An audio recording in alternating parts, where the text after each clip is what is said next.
వంకాయలు అమ్మేదానికి నడుమంత్రపు సిరి వస్తే వంకర టింకరగా ఉన్నాయి ఇవేం కాయలు అన్నదంట. దీనికి అర్థం వీడియో మొత్తం చూస్తే మీకే అర్థమవుతుంది. ఒకరోజు ఒక ఎలుక ఒక వజ్రాన్ని మింగేసి పారిపోయింది.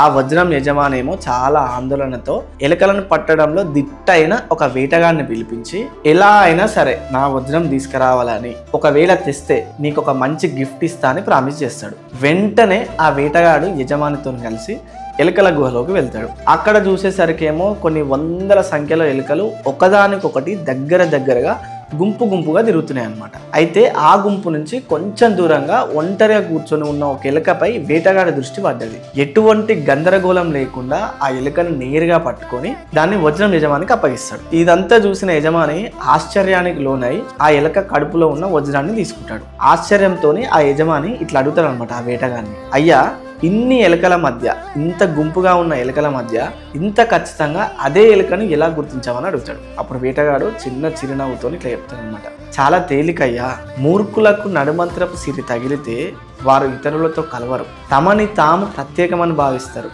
అందుకే గుంపు నుంచి దూరంగా ఉంటారు. దీంట్లో ఉన్న నీతి ఏంటంటే అర్హత లేకుండా వచ్చిన సంపద మనిషిని ఒంటరిగా చేస్తుంది.